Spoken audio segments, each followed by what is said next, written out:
whoever you're talking to. It's fine. Forget they're there because.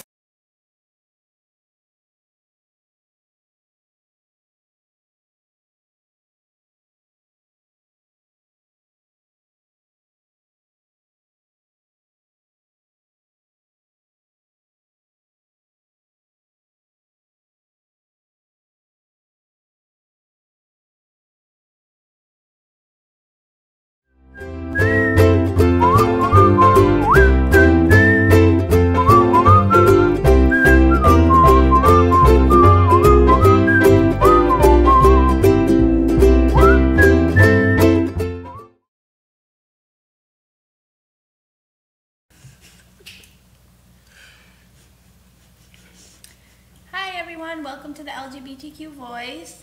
I'm Eileen. I haven't been here in a while. I miss you all. I'm glad to be back. Tonight I have Jeannie and Alex co-hosting with me. Say hi, Jeannie. Hi, Jeannie. Hi, Alex. Hey. And we have some guests from the Q Plus Club at Alma Del Mar Charter School. So I will let them introduce themselves to you. Welcome. Hi, thank you so much. Hi, my name is Fraser.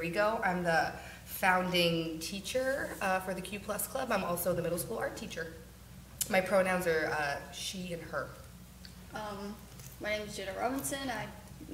I'm a seventh grader at Alma Del Mar Charter School, and my pronouns are they, them. My name is Emma Wynn. I graduated from Alma Del Mar, and I was once part of the LGBTQ club there, and my pronouns are she, her. Thank you. Thank you all for coming. Thank you for having us. I want to start off with learning a little bit about the Q Plus Club. What is the Q Plus Club? So the Q Plus Club is our LGBTQA club at Alma. It's an elective that takes place on Fridays all year long, and scholars are able to opt into the club. And when in the club, we talk about some current events. Scholars are able to ask questions that they've been curious about. We talk about pride and creating safe spaces within our school. And our big project is getting ready for South Coast Pride, where we actually have a booth and we sell different things that we've made, like pins and friendship bracelets, to raise money for a local LGBTQA organization. I'm actually wearing two of the pins up. That's right, you are, yeah. Yeah, so the scholars design the pins, they make the bracelets, and then they get to vote on the organization that they give it to. So we gave it to, we raised over $200 for A Perfect Place last year, and we still have to vote. In Q4, we're going to vote on the organization that gets money this year. Excellent. Yeah. So tell me a little bit about how the Q Plus Club started, why it started. Yeah. So the one of the really powerful things about Alma is that we have supports for all kinds of scholars.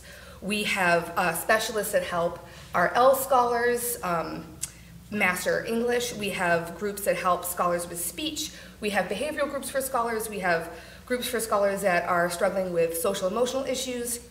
And there was one kind of population within our school that I just didn't feel was represented, and that was our LGBTQA kids.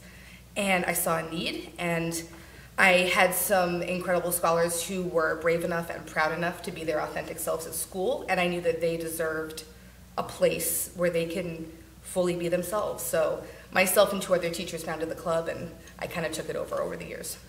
Nice. Good for you. Thank you. Good for you. Good for looking at what your scholars, and I want to also acknowledge that you use the word scholars and identify them as scholars instead of students. Yes.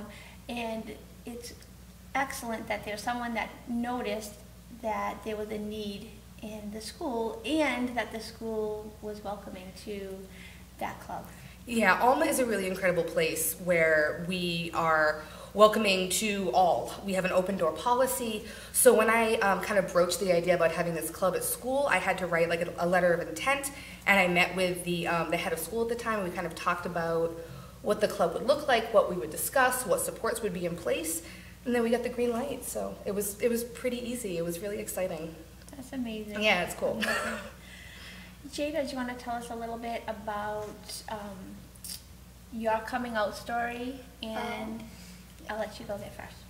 Well, actually, when I grew up, I grew up in a very open and accepting household. Like, my mother and father, like, I grew up around people who, like, one of my mom's friends actually was participated in, like, drag, so I sometimes would see them dressed up in drag, like, she would show me pictures and everything else, but, like, my mom was very, like, love is love always, and my dad was the same way. So, like, around, like, actually 5th grade, I remember Miss Fraser walking into my classroom and speaking about the LGBTQ club, well, Q+ at the time, and I remember listening to one of the things she said, and I got really stuck on the B in LGBTQ. And one of my friends later came out to me as bisexual, and I think that was in 5th grade as well, and I kind of started questioning, oh, hey, boys are cool, but girls are kind of cool too, and I later came to the realization I was bisexual. However, I wasn't completely okay with that label, and I later came to the realization I was pansexual, because I was attracted to people, and I didn't really care, like, what genitalia they had at all, and I later ended up dating someone who was gender fluid, and, like, that was never an issue for me.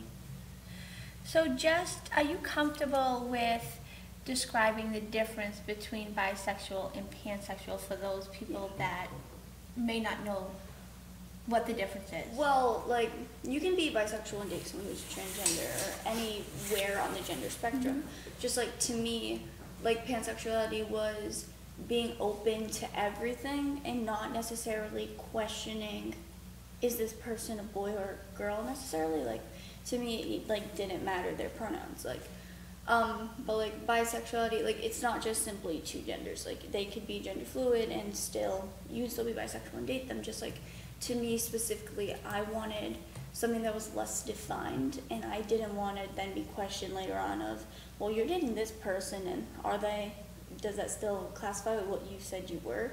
So, like, pansexuality spoke more to me. That's a great explanation. You did a fantastic job with that. Good for you. Good for you. So, Emma, what do you want to tell us about your story?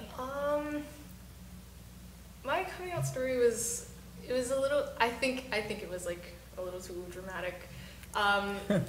So I grew up in a household where it was never really expressed, like, you know, like, you can't do this, and that was just, like, a thing that I was never sure if, you know, can I be open about this, or can I be open about that? So, you know, I grew up, you know, I like boys and stuff, and then around, I think, 6th grade was when I got into a really deep depression, and I was really unhappy with myself, and I didn't know why until I realized, shoot, I'm not happy with my sexuality. I feel like there's something missing, you know? And I came out to my friends as bisexual, but in the back of my head, I still knew that I liked girls more, but I was still afraid to admit that, you know, and I feel like that's a step that almost every LGBT person, you know, makes. And when I told my mom, I was, like, sobbing, and she said, out of all the things you could apologize to me to, you apologize for being gay. And that was when I realized that, like, you know, it's okay to be gay, you know. And but before I came out to my family, Miss Fraser was actually the first adult that I came out to, and the amount of support that she gave me was very, I don't know, it was amazing, you know, and I'm very proud of who I am today. Excellent. I actually, I didn't come out to an adult first. Like, I kind of later regretted doing that, but, like, I came out to my friends before then. And, like, at first I was, like, a lot of people, especially, like, in my grade and everything, like, there was very few people that ever gave me an issue personally for who I was.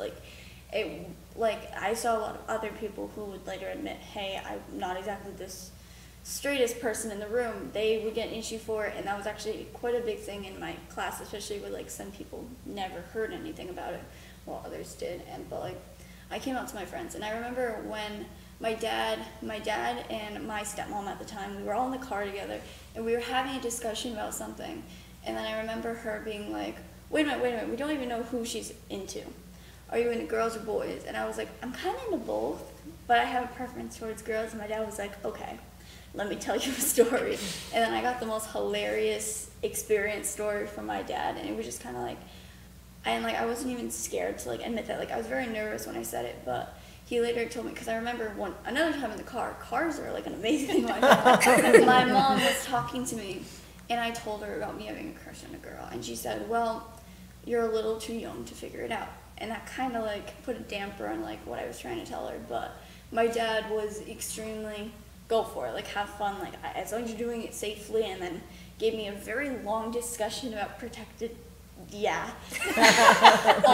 But it was like very, like my family was very open, but like it kind of like, I think one thing I kind of wish I had done differently is been more open with like my parents before I had told anyone else, but like also in a way my friends were a little bit more supportive because I feel like they got what was happening too because they had experienced it themselves.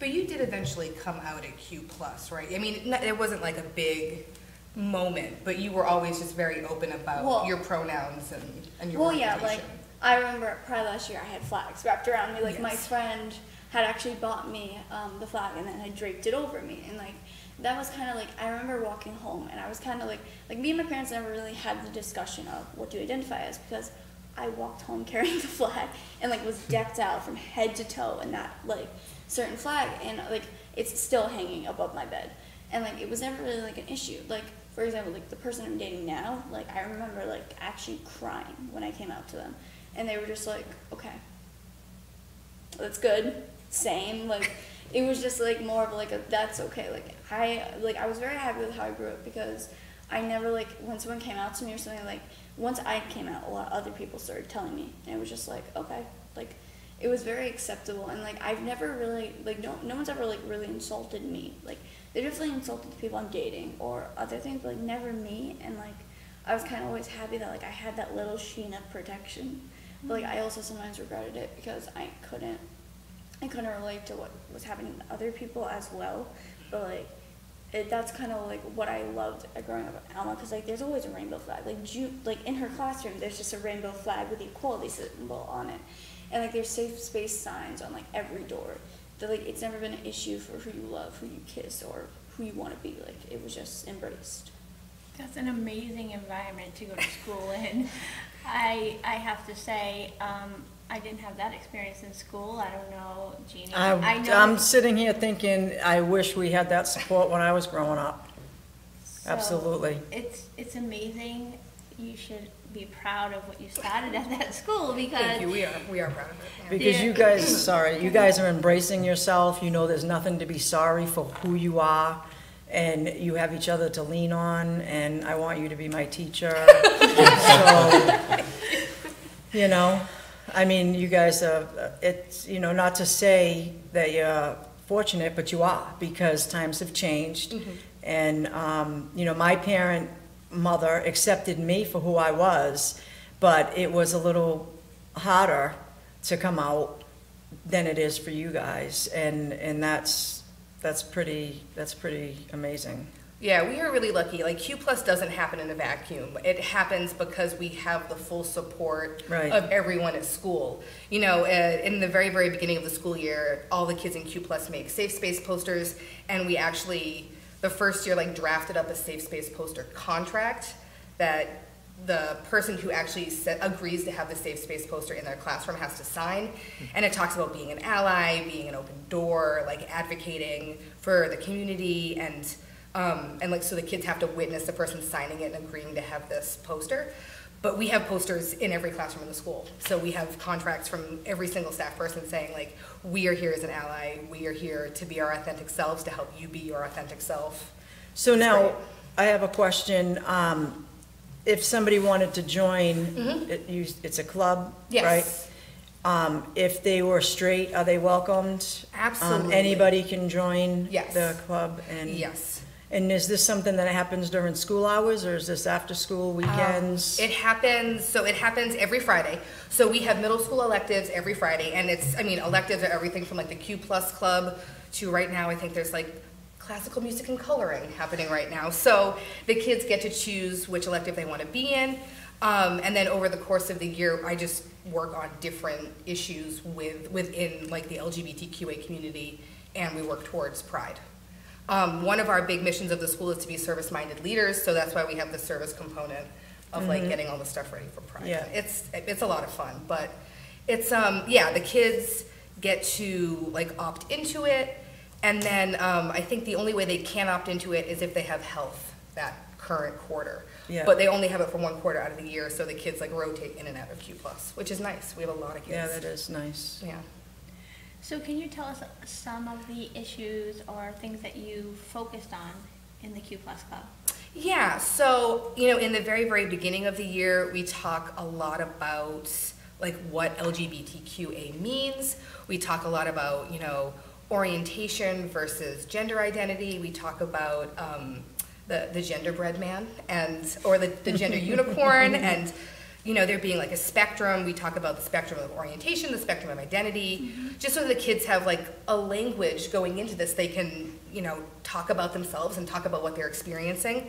And then from there, we try to touch upon like really big moments within the gay civil rights movement. So we talk about Prop 8, we talk about Stonewall, we talk about Compton's cafeteria, we talk about, a few weeks ago, we talked about Harvey Milk. We've talked about Matthew Shepard, and then, you know, because Pride is coming up, we're going to be talking more about Pride, and that's all about, so. Is there anything, Jada or Emma, that you want to talk about, experiences you've had in the Q Plus Club? Any specific events you remember? There was this one time. It was the first time I've ever been to Pride. I don't think this was with the This wasn't, yeah. This was like Miss Camara, like a. Yeah, so Yeah. one of our 7th and 8th grade like social studies teachers and myself took a couple scholars, Emma included, to Providence Pride, and it was their first Pride. Yeah, it was a day. It was a good day. I was probably the happiest I've ever been. Like, there was drag queens, there was even dogs wearing Pride bandanas, and it was like, everything about it was just beautiful, you know? Like, you can, like, I felt safe despite being surrounded by a whole bunch of strangers. It still felt as though I was like them, you know? You walked in there not caring whether that person was straight, boy or girl, you know? Doesn't matter, you know? That person is, for some reason, that person standing next to you feels like your brother or sister, you know? And you can, you know, it's like you can lean on them, you know, whenever you feel like you have to. It's such an empowering day for me, and I only feel like the community is gonna get bigger and bigger. I agree with that. I don't regret going, like, at all. Like, I would pay money to go again. It was really fun. Well, if you give me some money, I can take you to Jada, anything that you want to talk Well, about? I completely agree with that. Like, the first time I went to Pride was last year, and I remember I was extremely nervous going there the first time because, like, I was open at school. I was kind of open with my parents at that time, but still was, like, very, like, I wasn't too open with myself. And I was just like, okay. But the moment I got there, like, at first it wasn't, like, it was very hot, and, like, it wasn't as fun, but then we all started putting flags on each other, and we put stickers all over each other's faces. Like, I have pictures of me and my friends covered in rainbow stickers and just like hanging out eating Pride donuts and everything. And like at that moment, like, I kind of wished it would never end. Like, it just felt so, like what she said, like freeing and happy. And like I knew, like, in that moment, like, that will be a memory that, like, we will share forever with each other. Like, we will still sometimes post on Snapchat or Instagram or something, like, pictures of Pride and be like, oh, you remember that time we all jumped on each other? You guys And then are Miss gonna Fraser kill me Regal right told us to come back to the booth because we were being distracted and annoying. like, Well, a couple of you almost got on stage with the drag queen, so yes, you had to come back to the booth. it felt so freeing and amazing. And I remember one of my friends bought me a flag, and I at that point hadn't come to terms with being a part of that community more specifically. And I remember them being like, you know what, no, this is, like, they weren't forcing me to come out or anything, but they were like, you know what, no, at this moment we're gonna wrap this around you, we're gonna take pictures together, and you're gonna be like, don't be so afraid of what's being wrapped around you. Like, and I wasn't so afraid of the label that was being wrapped around me. Like, I embraced it in that moment. And that was like one of the best moments. Like she posted a picture on her Instagram of me and my other friend wearing a flag. Well, the flag she was wearing was something that represented a lot of people in our class and grade in school. And I was wearing my personal flag. And like in that moment, it was so freeing, and I had felt like I've never been happier other than in that very moment with them, and just like feeling all of their support. Like they all gave me a group hug after they wrapped the flag around me, and it was just one of the most amazing moments. Do you think that at that time when you guys both experienced that, do you think that that was almost like your aha moment to be accepted? Like, I'm not the only one. People in my school aren't the only people.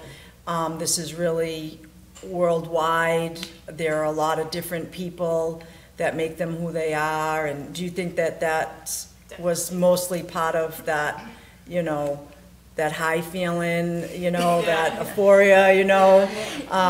It was almost like, wow, this is my comfort zone. I'm surrounded by people that know how I feel, know what I'm thinking, know what I went through, and experience the same things. Do you think that that had something to do with it?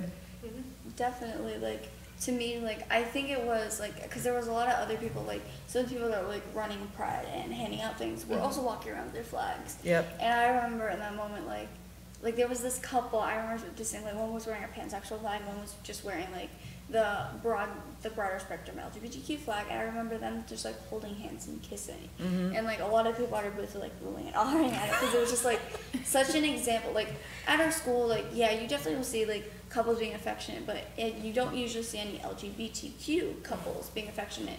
So like it was in that moment, like seeing them together, like I think for like a lot of people at that booth, more specifically, it was like a moment of, this is also part of love. Like love isn't simply a man and a woman or anything like this. It can be whoever it is. And like, even though we all might have been like, we might have seen it, but like I think in that moment it was just like made extremely clear to everyone that love is love. Yeah, and like seeing it out there. Yeah. It was a really powerful day. And what was really great was that a lot of other teachers came to support us at Pride. Like they brought their children, they brought their significant others, and just like having Q plus kind of like out in the wild, like out in the community, like, you know, walking the walk. We've been working on it all year long. It was just great to see, and it was really, that was a big day for you. It was a really good day, and we have a classroom Instagram page. So I posted pictures of the kids at Pride and the kids with their flags, and we didn't get like a single negative comment.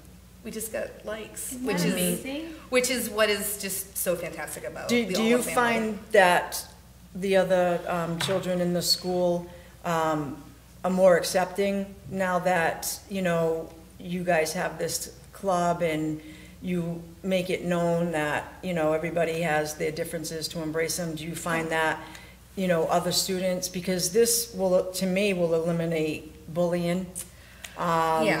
You know, name calling, whatever. Do you find that having a club like this, does that make a difference in the school? I think that it does. I mean, I think that we, of course, like, we have work to do. Yeah. But I think that overall, the experience has been a positive one, and I'm always pleasantly surprised every year by the friends that choose to join the club, like as an ally. Or when I hear stories about, well, I just told them, Miss Fraser that they're not allowed to disclose anyone's orientation. And I'm just like, oh, you are listening to me. Fantastic. Yeah, group hug. Yeah, I know, right? So we do have some work to do, but I think that overall, it's coming around. It's been great. Yeah. Oh, that's well, awesome. like specifically, like I remember when I came out, like I was friends with a lot of the people who were very like closed off on the subject, if that makes any sense. Like I was friends with a lot of the boys who were more like, that's a thing. Like they didn't like. I remember one of the comments was, you dated this person in the past, and I was just like, okay.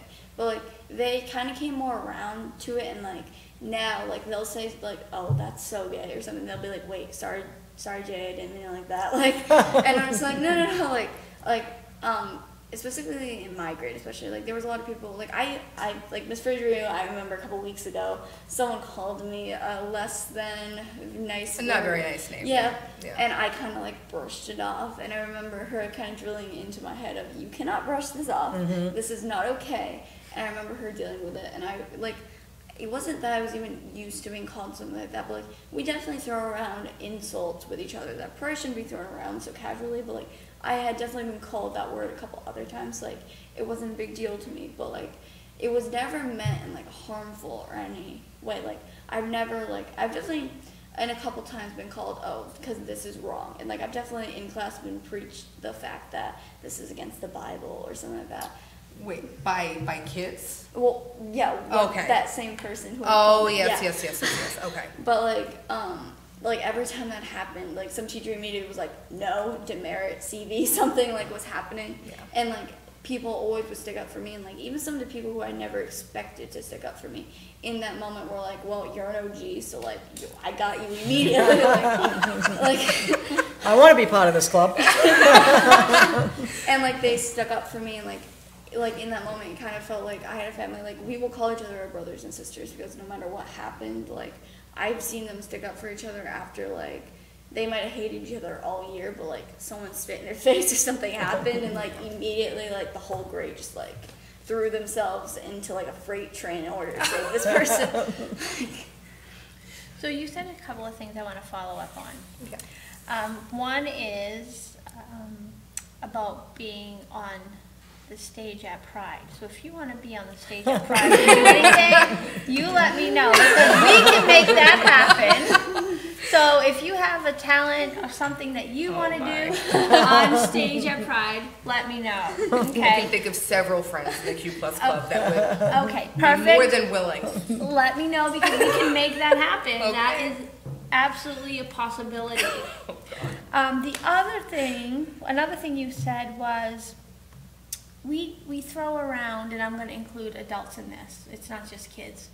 We throw around terms that, and I'm not going to say any because I don't want to promote them, but we throw around terms within our own community.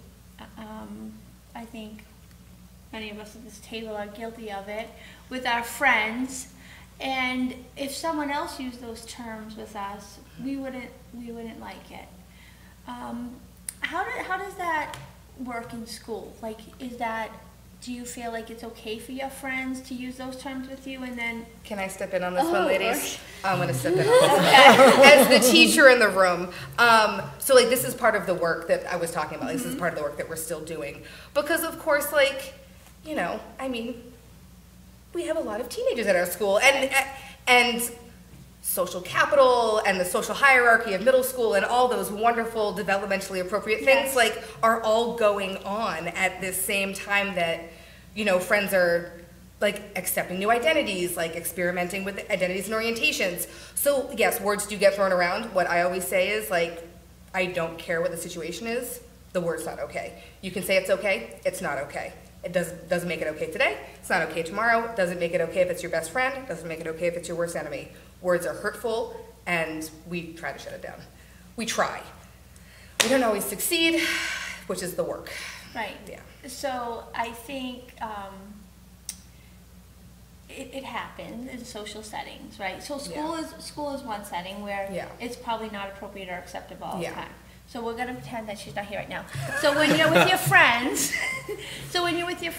and I'm not asking you to sell anyone out or anything like that. Just don't mention names. Don't mention any names. But are there times that you feel it's okay to use those words? And like I said, I'm not gonna give any words. That there are terms that you would use with your friends that you wouldn't use or would want someone else to use or call you that name. Well, like, specifically with my friend group, my friend group is made out of 90%, actually no, I don't want to say it's even higher, of, like, people also from the LGBTQ community. Like, they're either bisexual or gender fluid or something else. Like, so we will occasionally throw around a term between each other, and it's, like, in that setting, for us, it's like, yeah, this is fine. Or, like, I've even heard a couple people be like, well, this might be offensive to me, but, like, right now we're all kind of, like, we're all embracing it, and this is who we are, and, like, this is okay. But it's only thrown around with those specific group of friends. So, like, yes, that's okay, but then there's been times where, like,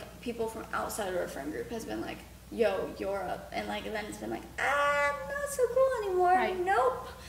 And then it's been a bigger thing of, don't say that word. But, like, again, with like how I grew up, and like I always kind of had like a protection blanket put over me. Like no one really would have walked, like I never had someone walk up to me and call me that and be like, I hate you for this or something like that. Like it's like I'm very busy. like, or actually the perfect example, like on Snapchat or something like that. Like it's never been an issue personally for me that like someone's been like, oh, like I hate you for this or something like that. Because like it was always, I'm kind of scared of this person. I'm not going to insult them, or like I know people are going to back them up. Like most of the people in my grade have gone to school with each other for 9 years. Like we are actually like brothers and sisters. Like we would immediately defend our brother or sister, and we would flat out say, yo, don't pick on my baby brother, or like something like that.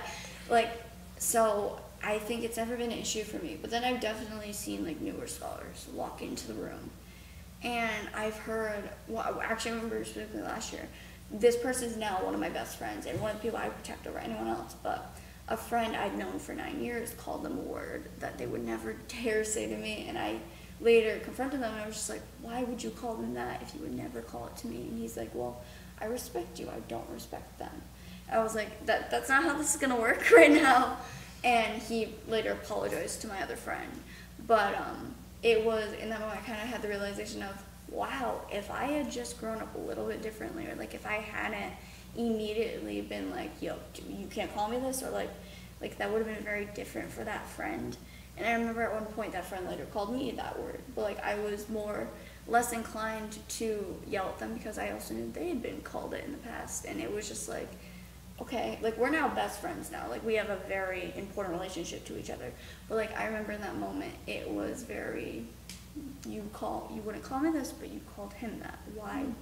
Like what was the point of that? So what advice would you give to scholars if they felt that they were being, I don't want to use the word bully because that's a little extreme, but maybe just called names that were uncomfortable or inappropriate, and they're not as strong as you? What advice would you give to them? I wasn't always as like confident as it was or like am now, but one of the things I've always said to like my friends who because sometimes I'll say, I can't deal with this for you, I'm really sorry, like I wish I could, but I know I can't. And I've always said, like, you can't ignore what's being said. Like, don't try and pretend it's not happening. Don't try to brush it off, because later on you'll just be playing it over and over in your head. If you don't necessarily confront the person, but like tell someone, tell a friend, tell an adult. If it's affecting you and if you don't want to be called that, you need to say something. You can't just expect them to stop. You can't just cry alone in your room or something. Like, you need to say something. If that means telling a friend, telling your older brother, telling someone that you know will help you, do it. Don't just suffer alone, because that's never gonna work, and you're just gonna. And also, I think like if you're called it, eventually you're gonna see it as a negative word. You're gonna see that as something negative, and you're never gonna want to hear that word again. See it as, if you want to embrace it, embrace it. That's also something like a lot of people will say, I don't want to embrace it, but like if you identify with that word, or like what that word means, or like certain terms will be derogatory, but they also mean like you're gay or LGBTQ. Like, embrace it. If you want to embrace it, if you feel that way, embrace it, but also see like the negativity that can be caused with that word. But like, you need to tell someone. Like, if you can deal with it on your own, if you can stand up to the person that's telling you that, do that. But if you don't feel safe, or if you don't know if you can handle it, tell someone else. If that means you tell your best friend, if that means you tell your brother, if that means you tell your sister, you tell your grandma, or whoever else is around, tell them. Don't suffer alone. Thank you. Thank you. There's also like this common fear is like, oh, I don't want to like, not even just like LGBT stuff, it's like, just in general, like, I had a friend who was getting picked on, and like, she told people, but of course immediate action wasn't done. And there was also some things where it was like, well, I don't want to be like a snitch, or you know, like, I would, like, if you were going through, like tell someone, like, do it, like, better a snitch than like getting picked on every day, because the amount of pain that you were possibly going to go through is nothing compared to being called a snitch every day, you know? Like, it's like really upsetting, and I'm a hypocrite because I was picked on a lot before being Asian, of course, and it's like, you know, and people are like, why don't you like stand up for yourself, like tell people, you know, like you have an adult, you know, like tell them about it. I'm like, I don't want to be called a stitch because like what if like no, like tell someone, like don't be scared to speak up because you have the right to, you know. The amount of embarrassment that person who's picking on you is going to feel is nothing compared to the embarrassment you're going to feel being called a snitch. When you guys were picked on, or like your friends, was this before the group or during the group? Because my view, and I don't know, you know, that's why I'm asking you, is with the support from the group, does it eliminate situations like that? Or when something comes up, do you feel like now I finally have somebody to go to that I totally can trust and help certain situations? Or do you still feel, you know, somewhat alone to boot, you know, like in certain situations, are you still fearful to come forward? There are, very rarely are times where I'm like really afraid to like talk to someone about it. But because I've, you know, been in the Q+ group at my old school, like it's definitely been like, it made me stronger and braver as a person. Yep. I'm not afraid to, you know, like if I'm feeling sad, I won't be afraid to call Mr. Rodrigo and be like, hey, I'm having a bad day, let me vent, you know. Like me, a few years ago, like I would never do that. Right. Because I'm so scared to be like vulnerable, and like if what knocks you down doesn't make you weak, the amount of times that you get back up again is what makes you stronger. Yep. And I live by that. And I think that a lot of people should live by that as well. Do you guys feel that with a group like this, it helped you come out and be stronger? Do you think that if you didn't have the support that you have with school, you may have held in your sexualities and struggled with that more without the support that you have through the school? I know I personally, like, I don't think I would have, like, I think I would have noticed, but I think I would have saw it as a lot different. Like, I wouldn't have seen it as, oh, my friends are bisexual or anything like that. I think I would have saw it definitely more as, I would have been more alone with it. Like, it's, like, I didn't come to an adult, like, with what I was feeling or anything like that, but I definitely would have, I would have had the resources to try and figure out, like, I didn't even know what LGBTQ was. Like, I remember her calling on me, actually, and saying, do you know what this means? I was like, lesbian, gay, butter, something else. Like, I did not know anything. And I think, and actually when she explained it, I remember going home and Googling, like, what the words meant and everything. And I got, like, I was able to figure it out more. But, like, back on kind of what Emma said about, like, the snitch and everything else, like, I remember when I was younger, that was one of the things most of the people in my grade called me. Like, I was always the snitch, the snitch, the snitch. Because, like, I didn't see the issue with, like, if something bad was happening, I would tell someone. Like, now I'm known as, like, the, wow, since you cut your hair and got piercings, you kind of chilled out. Like, you don't tell anyone that's what's happening, because I kind of gained, like, a layer of confidence, but also, again, like, the protection I was offered. Like, I am more likely to just say flat out to the person, don't do that again. Like, nah, this ain't cool. Versus going to a teacher and, like, I wish, like, I wouldn't change how I am now, but I definitely would have. I wish I had stuck more on to telling an adult before I dealt with it myself. Yep. Like, now, like, no one in my grade would probably ever call me a snitch now, but, like, they'll definitely say to me, wow, you were a lot more of a snitch back then. Like, glad you aren't now. But, like, it's always, like, still a thing there. Like, the first thing I'll think of, like, when anything happens is, why would you do that? Versus, I should probably tell a teacher about this. And, like, I wish I was wired a little bit differently to think that, but, like, every time I raise my hand to be like, they just threw something at me, or like they tried to punch me or something. I'm more like, no. Versus Miss Fraser, they tried to hit, like, something happened. Like, that's not how I am anymore. Something I have noticed over the years is that the kids have gotten a lot better at advocating for themselves. Yep. So when they do reach out to adults, it's because of a thing that's been happening for a while, or it's like amped up in its intensity. But a lot of times the kids kind of squash it amongst themselves and they just call each other out, and Isn't which that is amazing? So it's giving them confidence yeah, to be who yeah. they are. That's which makes me amazing. proud.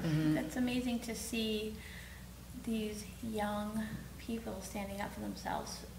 I know I would have never done that when I was in school. Not at the level Jeannie's another story, but But I would have come out a lot sooner. Right. Had I had the support that they have. absolutely. Absolutely. 100%. I just want to go to the comments real quick. Yeah. Helena Soares says, good job, Katie. Kate says, you are all brave and wonderful. Hi, Liana. Hi, Wendy. Cynthia. Hi, Cynthia. And I just want to say, Becca, Carrie, I may be saying your name wrong. Thank you. nailed it. What? You nailed it. It's right? Yeah. Thank you for acknowledging that post that I will not acknowledge that comment, and I really appreciate your support. So thank you very much for standing up and supporting the LGBTQ network and the brave young people we have on today's show. So I really appreciate that. Thank you. I also want to say, if you want to support the LGBTQ Voice, please contact Leo at newbedfordguide.com. Is that right? Leo at newbedfordguide.com. He can talk to you about sponsoring the show, sponsorships, advertisements, those type of things. I just wanted to throw that in there so I didn't forget.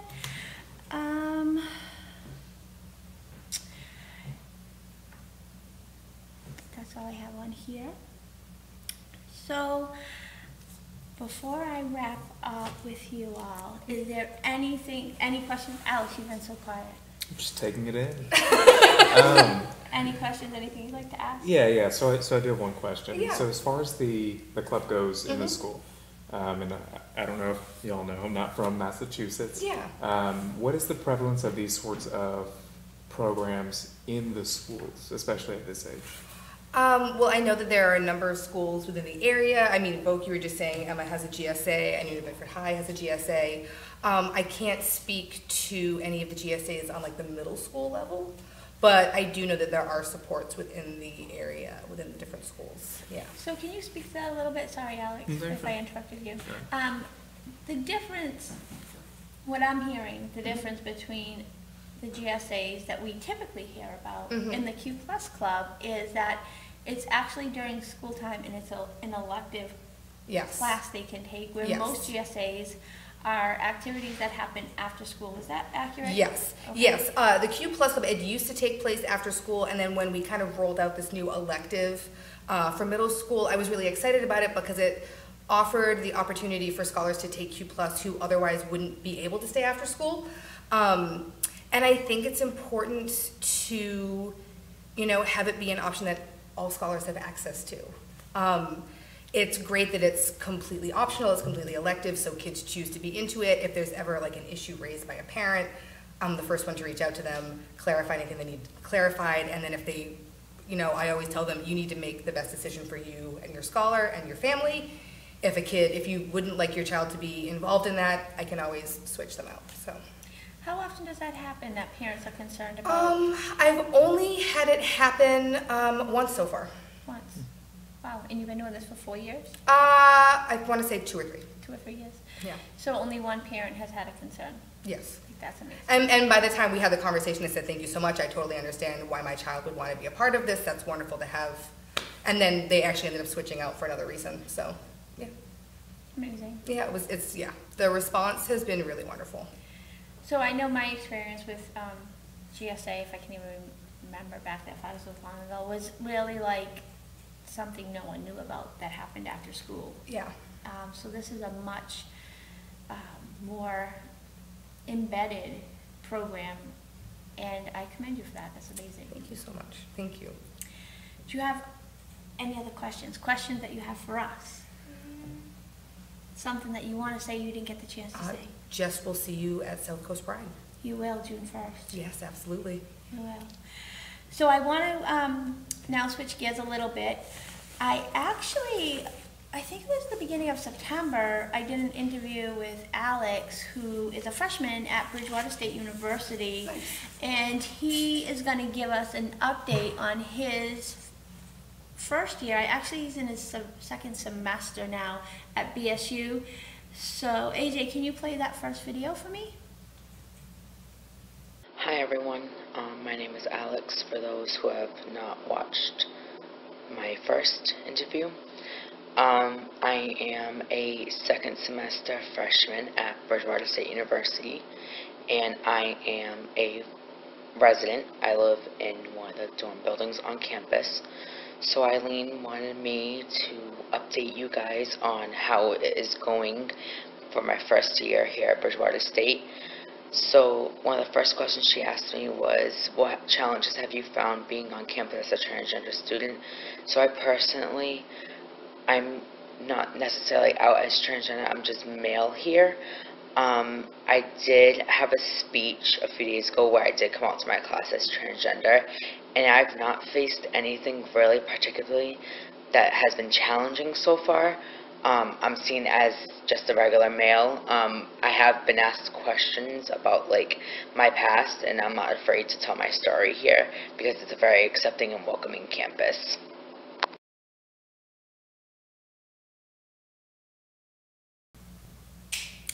So that was a little bit from Alex on an update from the last time that we spoke with him about his experience at BSU. I asked him a few more questions. The next question is really about the supports that he has in place and how that has helped him get through his first couple of semesters. So, AJ, the second one. So the second question was, what supports have you identified? So depending on my schedule and depending on the day, I usually go to the Pride Center where they have different people on every day, and we usually just sit there, we talk, we play games, we do homework, you can eat lunch, you can eat breakfast there. Also with my RAs, which are resident assistants here in the dorm, I have found them to be a great support because one of them actually knows what I'm going through, and he's there to like help, and it has been wonderful. First semester went great, second semester is going great so far.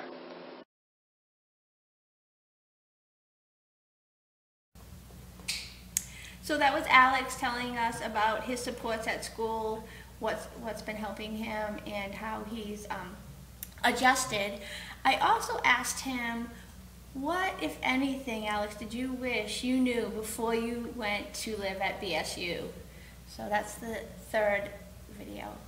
AJ. Next question is, what did you wish you knew before moving on campus?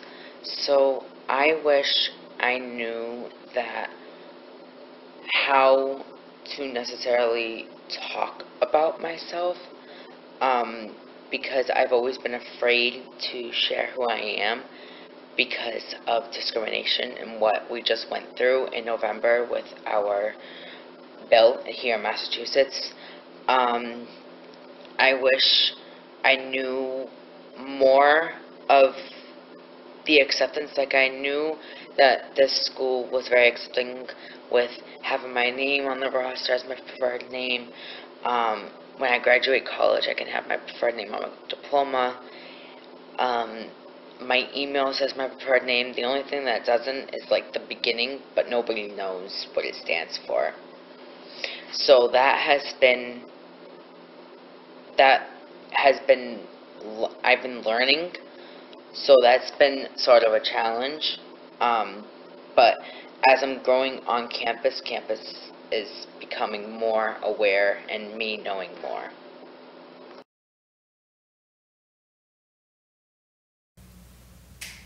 So that was Alex telling us a little bit about what he wished that he knew about going to college and being on his own. I then asked him if he had a GSA in high school, what that was like, and what the supports or groups were like at college. So that's number 4. So the last question Eileen asked me was about GSA in high school. I personally did not have a GSA in high school. I went to a small charter school. My graduation class was 38 kids. So when I came here, I had the experience before coming here of going to a Pride Center with MB Agley. I went there for a couple of years, and then coming here, it was very different with the rules and regulations from MB Agley to the Pride Center here. I have given support and I've received support from the Pride Center here. It's very helpful because it has helped me, like, the people helped me actually face my fears on coming out to my class, which I did last week. In high school, I wish there was a GSA. There was for a little while until the teacher who was running it left the school, and he was planning on keeping it there, but there wasn't a person to take over. So if I could, I'd probably go back, and I'd probably start. If I could, I would start the program myself. Having the Pride Center here is wonderful. I've met so many amazing people in the Pride Center. And I hope to one day probably work in the Pride Center.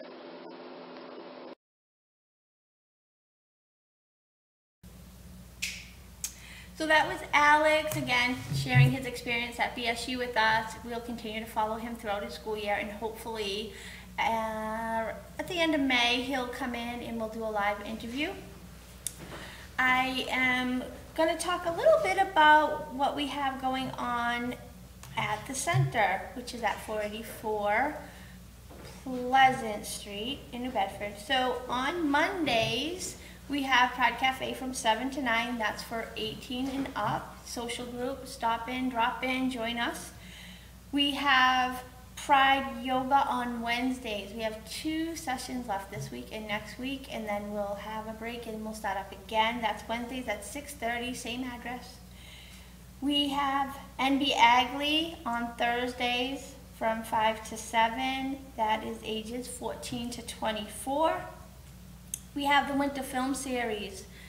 Winter Film Series is the 4th Sunday of the month, and it is on the, the 24th. It is Cloudburst, 1 to 4, New Bedford Whaling Museum. Do I have the date right, AJ? 24th, February 24th for Cloudburst. Yes, okay, thank you. Let's see. The Brief Wondrous Life. Oh yes, so something new and exciting. We're going to start a book club. I had several people ask me about starting a book club. So the book AJ is going to put up, that's the book that we're going to be discussing. So read the book, and then on March 26th, we will meet, we'll talk about the book, we'll talk about,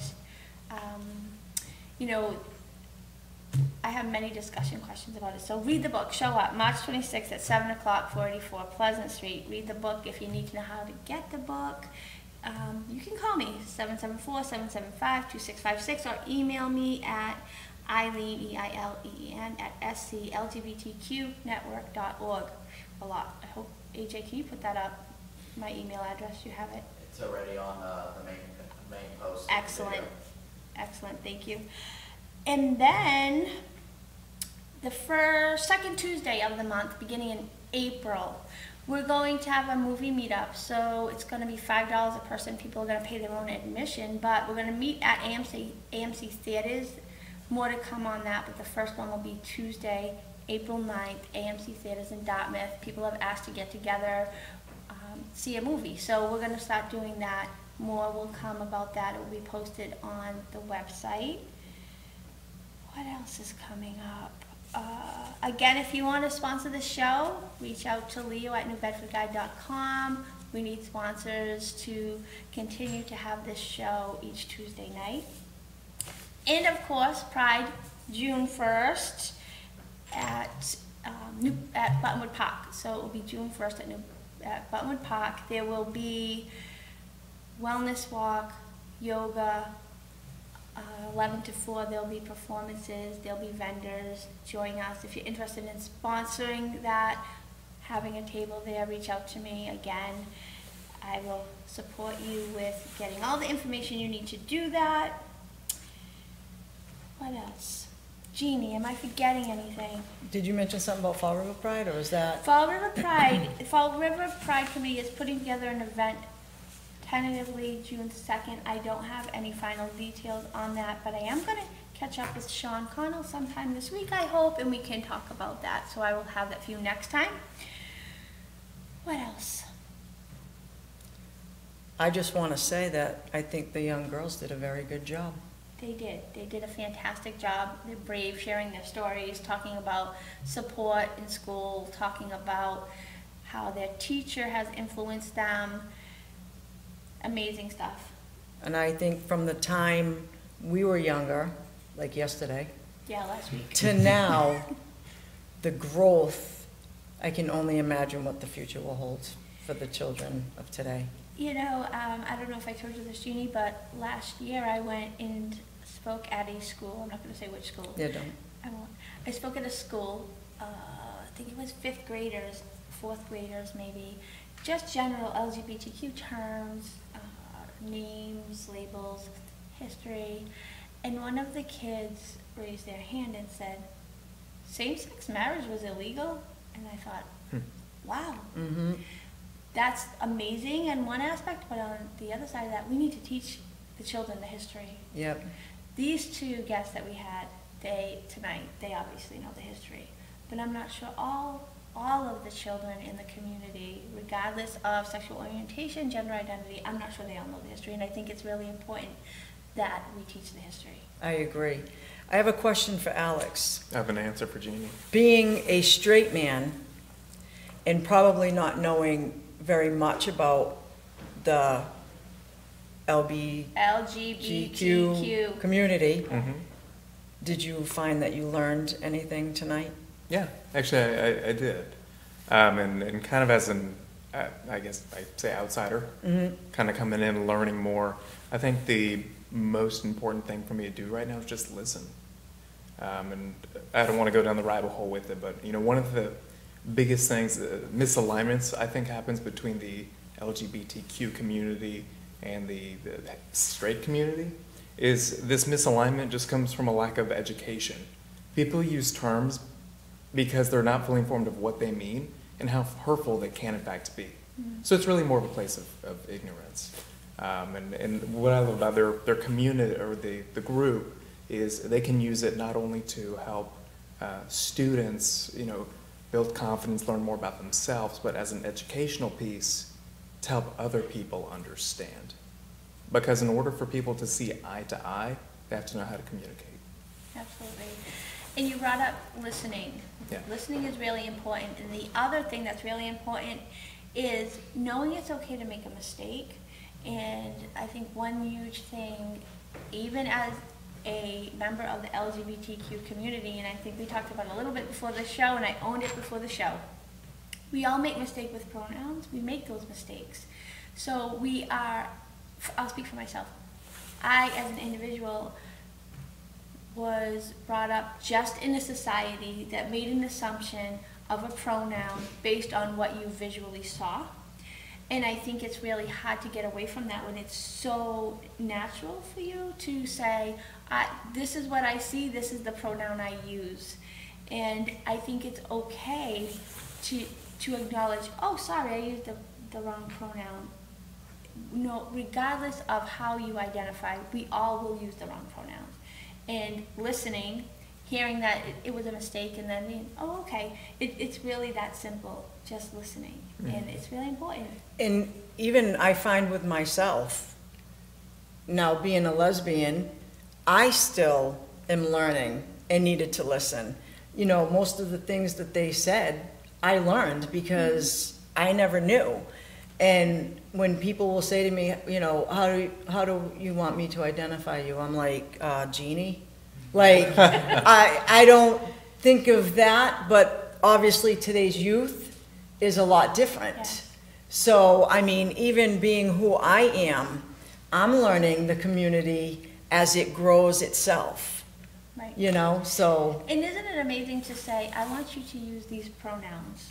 Like, the pronouns that, you know, you might see me as are not the ones that feel good to me. Like, Right. Where does that come from? And congratulations Right, to just the to- community for acknowledging that. Right, just to identify it and accept somebody, because that one little word makes that individual feel who they are. And to learn, you know, I never thought of that, and to be honest, I really didn't. So to think that way, it was like, oh wow, I never thought of that. So again, I want to thank the Q Plus Club from Elma Del Mar for coming on tonight. Thank you for the scholars for being brave and sharing their stories. Thank you, Alex, for putting up with Jeannie all night. Try to. And I will go home and take a nice, what? Jeannie's got a fan. Jeannie has a fan? It has to be a family member. Oh wait, no, they don't talk to me. My phone is dead. I can't see the fan, AJ. Who is it? Denise, point a yellow. She said, love you, Jeannie. Oh, I love you, Denise. Thank you. Oh, Denise. You really had to, like, blow up her head tonight, really? That's just what she needed. Denise, please put some hearts out there for me.